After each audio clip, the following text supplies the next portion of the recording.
My name's Daniel Prinn, and I'm a staff writer here with The Movie Buff, and you're watching The Movie Buff Show. For this conversation of the Tribeca Film Festival, I spoke with writers, directors, and producers Warwick Ross and Robert Coe for the documentary Blind Ambition, a story about a group of 4 men from Zimbabwe, now living in South Africa, who team up together and become the first Zimbabwean team to join in on the World Wine Blind Tasting Championships.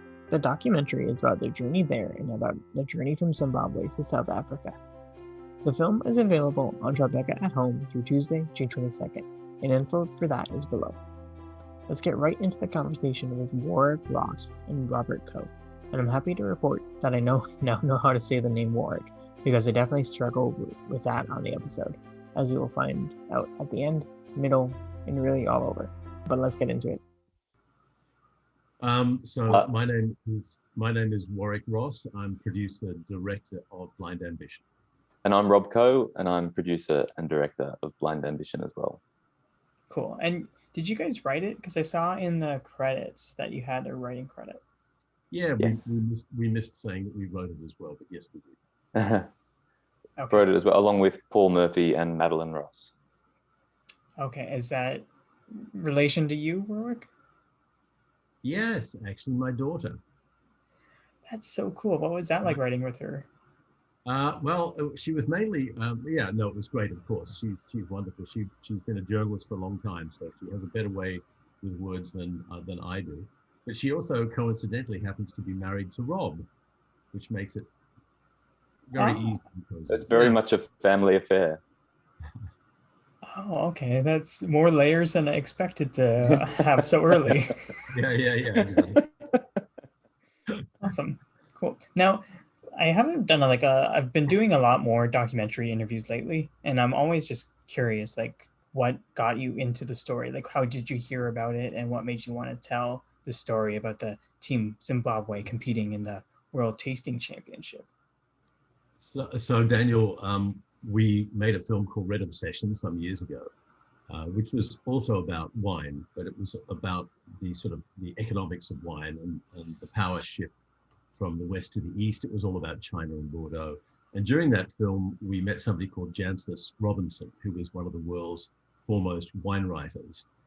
She has an article in the Financial Times. She's a very well-known wine person, and she contacted us to let us know that she had come across this story of these four Zimbabweans living in South Africa who had the most incredible story to tell, and that if we were looking for the next film, we might consider talking to these guys. So we Skyped with them, fell in love with their story, of course. So that's how it started. Okay, so off the bat, after that Skype meeting, you knew right away, okay, this is gonna work. Yeah. I mean, it was Rob and me on one end and the four guys on the other end, and we chatted for 45 minutes to an hour, and we just, there was just an instant connection formed. They had a fantastic story to tell, and we were really keen to tell it. It was just a question of whether we were the right people to tell it, or whether somebody in South Africa was better to tell this story, since we're a couple of Australian filmmakers. But the four Zimbabwean guys had seen our previous film, Red Obsession, had really liked it as well. So when they knew that, they were very keen for us to come on board and make the film. And after that initial phone call, Daniel, I think 4 weeks later, we were in South Africa filming them. So it was a pretty quick turnaround from first meet to saying action. Oh, really?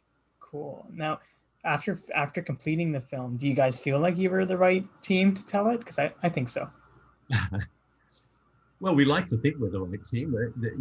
There's no other version out there for us to compare with. But we have extremely good relationship with the four guys still. We keep in contact on a very regular basis. We follow their careers avidly. They are texting us with updates on their families and with their careers. So, we developed a very strong bond with these guys. I also think because we're outside of Africa, particularly Zimbabwe and South Africa, we could approach this from a very external point of view, and from a documentary perspective, we were able to approach using purely the guys and their journey and how to tell a story from their perspective. It was none of us. It was all focused on them. And I think being from outside that world allowed us to do that in an unbiased way, which I think helps the story. Okay. Now, can you tell me a little bit about, like, had you heard about this world? So it's called the World Tasting Championship, right? Well, there's 2 or 3 different versions because it's originally a French, it's a French title. So Okay. when you translate it, you go a couple of different ways, but essentially it's the World Wine Tasting Championships. How had you guys heard about that before this start? Oh, well, you made a documentary about wine, so probably. Well, no, we hadn't actually. Okay. We hadn't. No, it was really when we first started talking with the 4 guys, and they told us their aspiration, which was that they had built themselves up from basically nothing, having no knowledge about wine, coming from a country with no culture about wine, working restaurants, washing dishes, things like that. When they got across the border from Zimbabwe as refugees, they took any job they could find, but effectively they fell into restaurant work. And so they noticed that people were serving wines and asked the question, so what are these? Oh, well, there's red and there's white. And within 10 years, they were Cape Town's top sommeliers at the 4 best restaurants in Cape Town. And their aspirations were sort of more than that. Their aspirations were then to compete at the highest level of wine tasting, which is this championship, which they knew about. They had targeted this as their goal. It's a little bit like, you're in the world, you're an athlete, you target the Olympics, and these guys were targeting the World Wine Tasting Championships. I'd love to ask, just because like there's so much excitement gearing up for that competition. So what was it like? Were you guys as excited as the team? Yeah. No, Absolutely. I mean, it was a little bit like 25 teams competing, and of course you're really hoping that the team that you're with is gonna win the competition. But Rob and I looked at each other once and said, we're so swept up in this. We really want these guys to win, but what are the chances really of them winning? The first time a team from Zimbabwe has ever competed, the first time 4 black guys have formed a team and will be sitting in that room with teams from around the world that have deep wine culture and deep wine knowledge. The chances are really slim that they will win. The fact that they beat the Italians, was a huge cause of celebration, not just with the guys, but generally in the room, that, these guys have beaten one of the world's greatest wine producing nations. But yes, we were extremely excited, and you're going in with the team and you feel like you're part of the team, so you want them to win. I think the reality for us was that we got so swept up with their enthusiasm and their optimism itself, and that they thought they were going to win. And so for a time being there, we thought they were going to win as well. And you just can't not, it's contagious. You can't not get swept up in that. And one of the things we did try to convey was that sense that we felt ourselves all the way through to the competition, because they had been doing these blind tastings along the way and getting them right. That very first scene in the film at the barbecue, where they do that blind tasting and Tinashe gets the Grüne Veltliner, the wine from 2007. That was one of the first scenes we filmed. And I just remember having tingles, on my back, when he picked it right. And they're like, yeah, you got it. It sort of developed this idea immediately, like, oh my God, these guys could win. And so it was nice to be able to convey that in the film, so that the audience also thinks that, yeah, these guys do have a chance as well. Although at the same time, making sure that the message is, it's not about whether they win. It's just an incredible feat that they got to the competition. So it was that balancing act that we tried to make sure was in there. Okay. And I don't know if you guys are more like fly in the walls, or like how involved you are with it, but like, were you ever like trying to keep their expectations in check a little bit? No, that's not. We didn't see that as our job, to keep their Okay. expectations in check. Really, it was really up to their coach, Denny, who is a hell of a character. And Denny just kept telling them, "You're going to win. You're going to win." So I that was how enthusiastic he was. I'm not sure that he necessarily did them a favor by telling them that at every turn. But nevertheless, that was their view as well. So the enthusiasm and the optimism was kind of through the roof. I think when they arrived at the competition, they walked into that room. The room was quite intimidating, and you had a sense that there was an awful lot of experts in this room, real deep wine knowledge. I think that probably shook their foundation a little bit. I think the competition, certainly the first part of the competition, was difficult for them because apart from anything, Denny, I think, was a bit of a loose cannon in the competition, but they remained optimistic all the way through. Okay. Now, I'd love to just ask a question about Denis, and just with you saying he's a loose cannon. And this might be more like a comment because, so he wasn't like maybe a great coach. So I found it interesting that if this were a narrative film, that he might be the midway conflict where they fire the coach, they start over. But this is real life. There's a question in there somewhere if you wanted to add on to that. I would just say that we found that Denny's inclusion as coach of the team was a blessing from a film perspective, because you're absolutely right. He adds this midway conflict and drama to the film that ultimately we didn't have in the natural story. So if it was scripted, we probably would have scripted him exactly the way that he's included himself in real life. And he is totally an agent of chaos.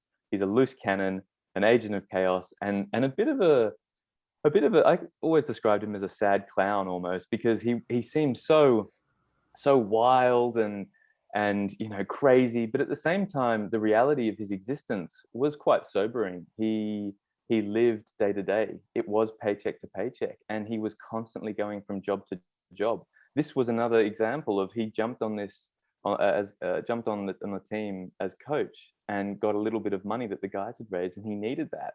And then it was, okay, what's next for him? And it was a new job being a sommelier for a restaurant up in Shanti where we filmed him. And then a few months later, he had a new job. It was quite a transient life that he leads. So I would say it was almost a miracle that we had him in the film, because he just added that conflict that was fantastic and added this drama to the midway section, which almost heightened the competition for the guys and how important it was, and that this one French loose cannon could jeopardize it all for them. Okay, because it's very effective, because they're getting frustrated, and I was watching it, I was like, okay, I'm getting a little frustrated. Please, stop breathing down their necks, kind of thing. And I don't mean to talk poorly about him or anything. No, but it was Warwick and I both had earpieces in because we were standing away from the table listening. Everyone's mic'd up, and we're just looking at each other. We had no idea it was going to unfold the way it did at the table. We knew that there were elements of Denis where he would be a little bit self-centered and driven and try and bring the conversation back to him, so that he was almost aware of the cameras much more than the guys were, because they're in competition. And I think we noticed that, he's sort of thinking, okay, I'm not being utilized here. I'm on the outer. The guys are speaking Shona, and he's French, and his, he's obviously speaks English as a second language, isn't anywhere near as good as the guys as well. And it was just an implosion. Warwick and I, our jaws were dropping as we're listening to the audio from a distance, thinking, after all this time, after all this training, traveling through France, Germany, Alsace, back into Burgundy, and this is what's unfolding at the competition. We were sort of frustrated, but also fascinated that this is what we're going to have to work with in the edit room. Okay, in a scenario like that, are you guys ever like, okay, should we intervene? We have to stay back though. Is there ever a inner conflict with that? No, not really, Daniel. No, I think we see ourselves very much as observers of what's happening. So you just sit back. You can't, you certainly don't want the fact that there's a film crew there to change the story that's being told. We try and be as least disruptive as we can. I mean, it's difficult when you have 9 cameras running, which we did in the competition. 9. 9. Not all cameras were on our table, on the table with the Zimbabweans, of course. They're cameras, floating, covering the Chinese team and the sweep team and stuff like that. But nevertheless, 9 cameras running. So it felt like, there was a lot going on with film crew around in that room that day. But the 4 guys, I think, were very focused. I mean, they don't come across as being aware or affected or influenced by the cameras in any way, I don't think, during the competition. It really is Denny down the end of the table who is feeling that he needs to be the coach, and he needs to be, saying something and interrupting and contributing and suggesting. But basically, the things that he was doing, I think, were mainly to trip up his own team. Okay. Now, I mentioned I am a logistics nerd. So is it 24 teams every single year? And like, how did Zimbabwe get in? So it's not 24 teams every year. No, it fluctuates, but it seems to hover around that as the midpoint. So in some years it's down to 22, 23. Some years it's up to 26, 27, I think. Just depends who's in on any particular year. In terms of how the teams are selected, there is a system, but each country treats it quite differently.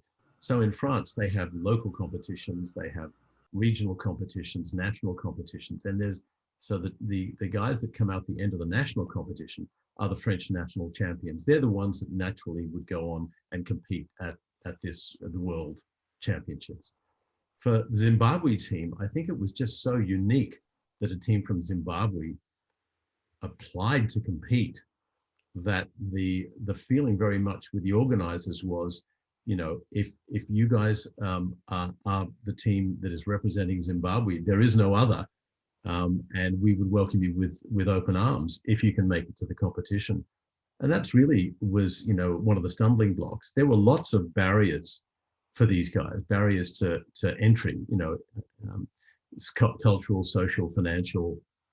How do you get, if you're Zimbabwean, how do you get from a country with no wine culture at all to the world's greatest wine competition? So they had to figure that out themselves, make themselves a team, go through all the processes. There are local South African competitions. They all did well, and they were asked to join the South African team, but they stood back and said, look, there are 4 of us who have competed well at the national level at the South African championships, but we want to represent our country. We want to be, Team Zimbabwe. And these guys are so proud of their country. They're umbilically tied to Zimbabwe and support their country, despite all of the tribulations and problems that the country has had with Robert Mugabe and economic disaster there. They're so proud of their country. So there was no question about them representing South Africa. It was always going to be in their minds Zimbabwe. It was just a question if they could find the money to get there.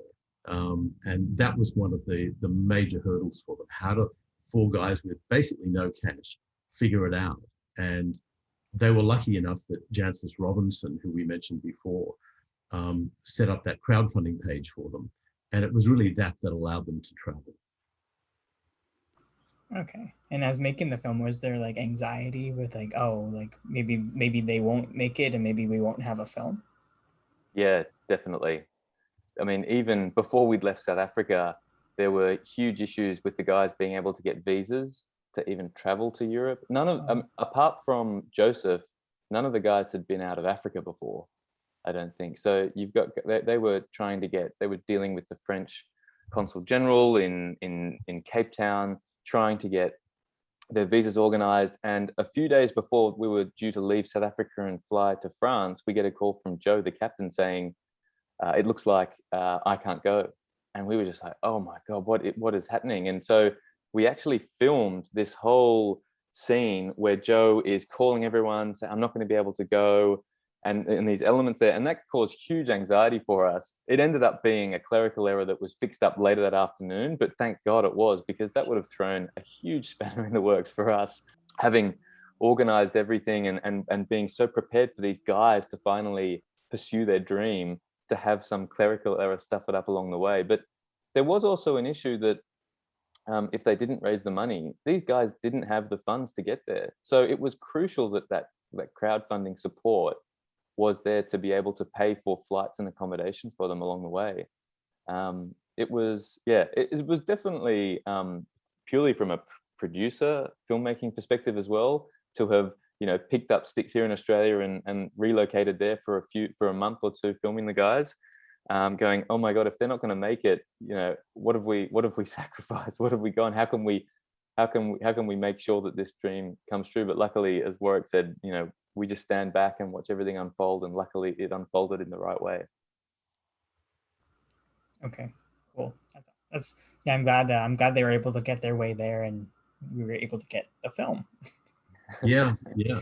And actually, one of the very early barriers for them, I mean, apart from trying to raise money, apart from trying to make a life for themselves in South Africa, which was difficult enough, a few of them suffered, bad discrimination when they first arrived from Zimbabwe into Johannesburg. Xenophobic attacks. You saw in the film, Joseph was held up at knife point a number of times. He had his stuff stolen, the few coins that he had in his pocket. They had to seek refuge in the church just to survive. They're in fear of their lives.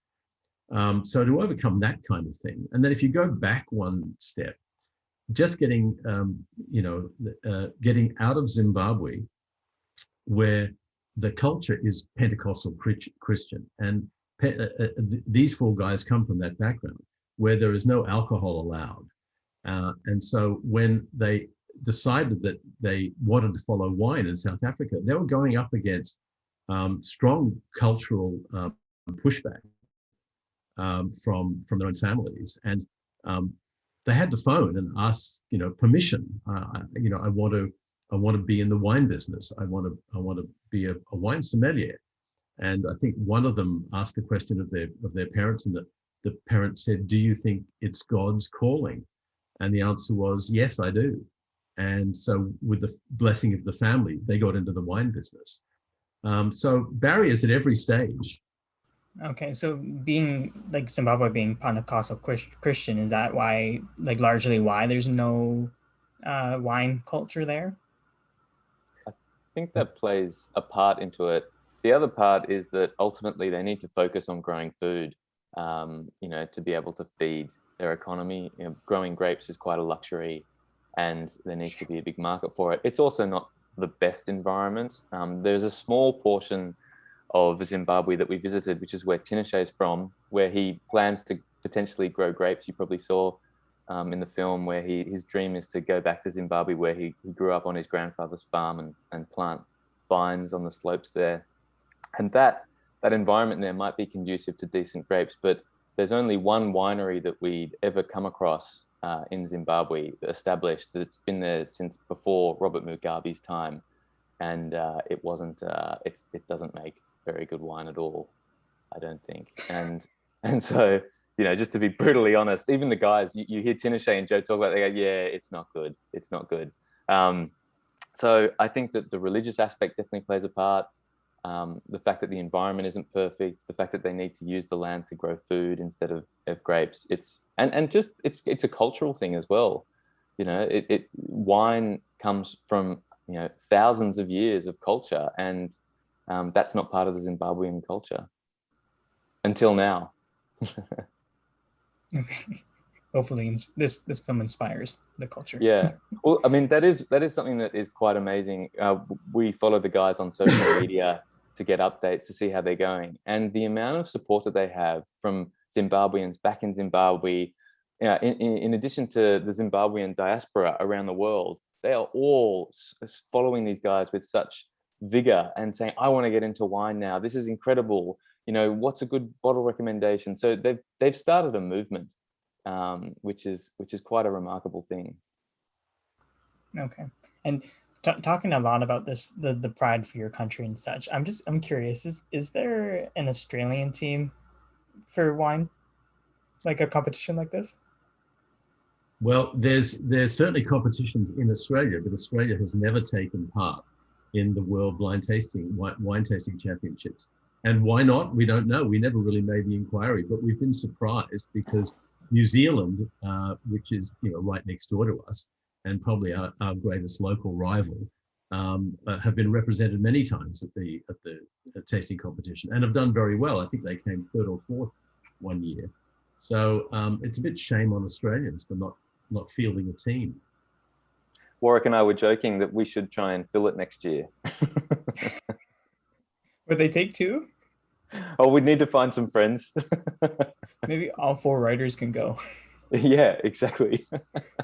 Like I'm Canadian, so I was wondering if there was a Team Canada, but I didn't think there would be. There was a there Team actually? Canada. Yeah, absolutely. I think the reason why, so obviously this is a competition that's held in France, and a lot of these people who want to compete in this competition are very much experts or professionals in the wine industry.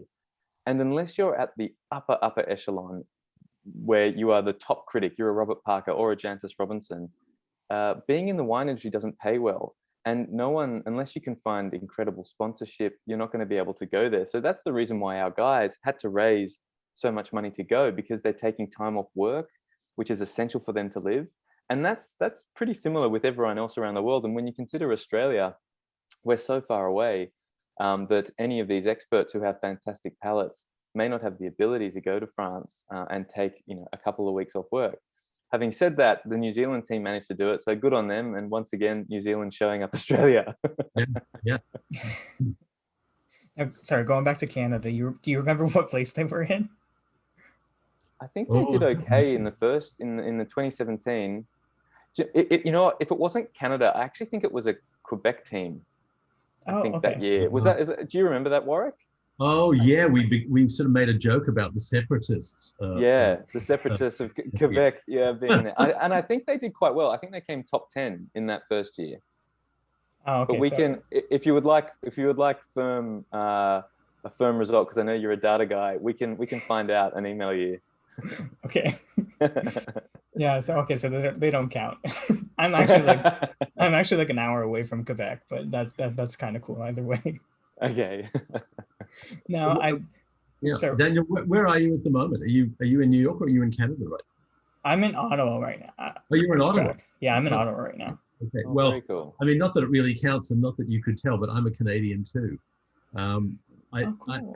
Very few people know that, and I've never lived in Canada, which is completely bizarre. But I took my nationality from my dad, who was a Canadian, born in Winnipeg, grew up in Vancouver, and I was born in Hong Kong. So when I was born, it was a question of what nationality do you take? It was a British colony, so I had the option of British. But my dad, being a Canadian, wanted me to be Canadian. So I've been that ever since, and I carry a Canadian passport. And we go to Canada quite regularly because we have lots of family in Vancouver.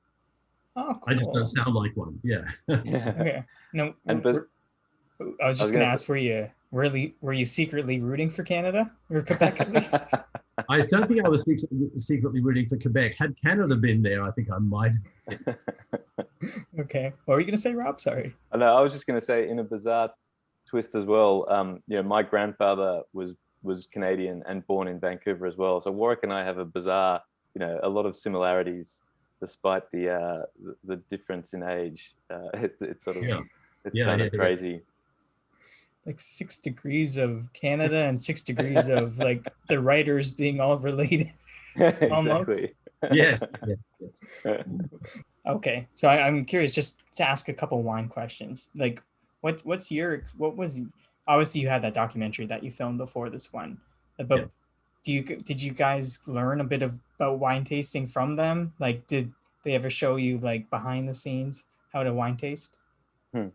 So I'm actually in the wine business myself. I have a vineyard and we make wines. We've been making wines for 20 years, and I've been a big wine fanatic for a long time. So in terms of wine tasting, we sort of do know how to do it and what the process is. I think that's clearly one of the reasons why I've been so interested in making films. The last 2 documentaries have been set in the wine world. They haven't necessarily been just about wine, but set them in the wine world. So the story, I tend to find that the stories I like come from this world that I know and that I inhabit, but that we try and find stories that will play on a different level. It's not just about following somebody through the 4 seasons in Burgundy of making the wine. It has resonance elsewhere, larger resonance. So but yeah, that's why I think we're keen. But one thing we did learn from the guys is, which we found fascinating, was that generally in the West we describe wines by the fruit characters that you have. So you'll say blueberry or blackberry or blackcurrant, things like that. And the guys, of course, never grew up with any of those fruits. So we felt that they would be a long way behind because they didn't have those Western reference points. But what they substituted those reference points with were fruits that they did understand, that they knew, that they'd grown up with in Zimbabwe. So Nunguru, Nengeni, they have all these different mountain fruits that we've never heard of, we've never seen before, we certainly never tasted.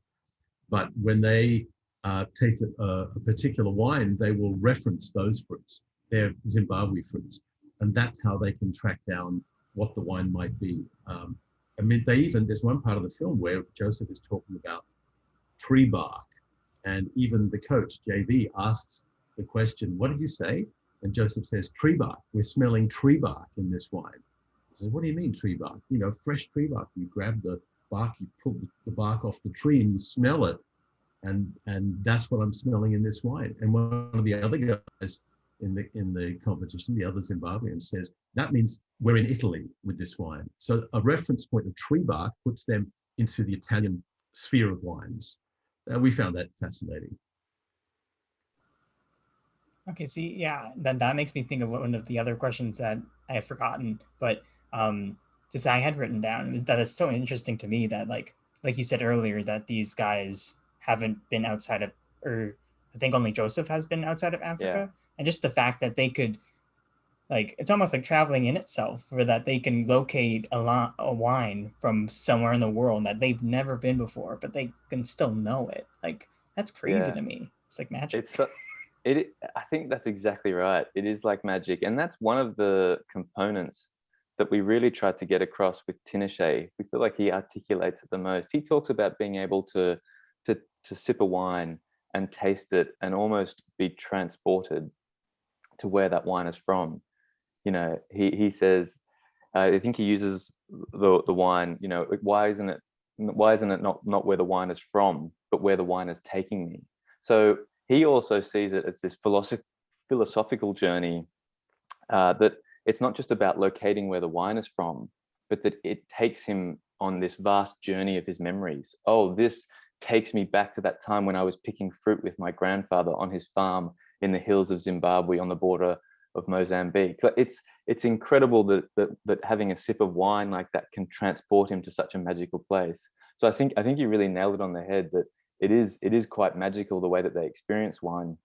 And Jancis Robinson actually says that. She says the way that they approach wine and their enthusiasm to it actually reinvigorated her love of wine. This is someone who's been in the wine industry for 40 years. She describes herself as jaded by the whole thing. And having met these guys and seen the way they operate and the way they taste and the way that they approach wine, she just said it reinvigorated her, which is quite a remarkable thing. So yeah, I think magic is the best way to sum it up. Cool. Now, like with you just saying that, now, Warwick? Go with that. That's the way it's spelled. You know, that's the way it's spelled. And most Americans call me Warwick. Yeah, Warwick. That's the way they say it. It's just that in English, you just say Warwick. But whatever works for you, Daniel. That's just so funny. Like, whoa. Okay. Now that you know that I'm speaking to you, I'll just go into it. You, Rob, speaking about how like she was invigorated by it, and you mentioned that you're in the business for 20 years and you have your own vineyard. So did this kind of help jumpstart your love for it again, or did you ever lose that love? Look, I think, you know, when you're working with these guys and, you know, you see the intensity with which they attack each of these wine tastings, no, you're totally intrigued. You know, I wasn't, I was, I think reinvigorated, but also different perspective. You know, when a different perspective makes you reassess something that you know quite well, and by reassessing it, you become more intrigued by it. So I for sure that the guys have done that. To see the techniques that they use, the fruits that they talk about when they analyze wine, and the intensity with which they attack this profession. Yeah, inspiring. Okay. Now, you guys have been so generous with your time, so I'm going to ask this one last one, and it could be the most loaded one in the world. But do you guys have a favorite wine? I love drinking wine. Yeah, Warwick makes it and I drink it basically. So I do have exposure to a lot of good wine. through Warwick's vineyard, and also having tasted the guys now make their own wine. Well, two of them do. Tinashe, he makes his own wine called Kamusha, which we show at the end of the film, and also Right. Joseph, he makes his own wine, Mosi Wines, and they're spectacular. You know, those guys are new winemakers making incredible wines. But if I had to pick my absolute favorite wine, it would probably be going to the holy grail of wine, which is back to Burgundy. And I'm a massive fan of Rousseau. Armand Rousseau is the producer in Burgundy. I think everything that he makes is incredible. And Portsea Estate Warwick's wine is a very close second. Close second. Yeah, thanks. I was waiting for that. Okay. Do you have a favorite one?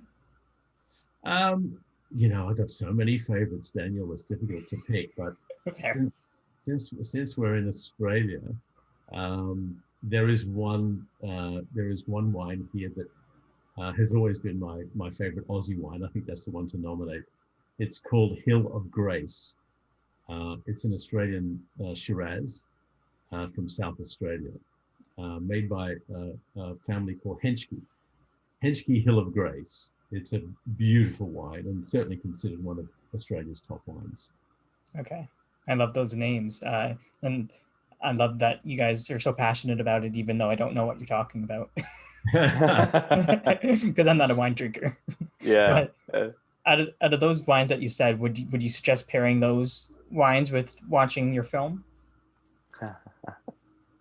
I think that hopefully watching the film will make anyone thirsty. So whether it's an incredible Bordeaux or a top wine from Australia or an Italian Sangiovese or even cask wine, you know, grab a glass and get excited by taking a few sips as you watch the film.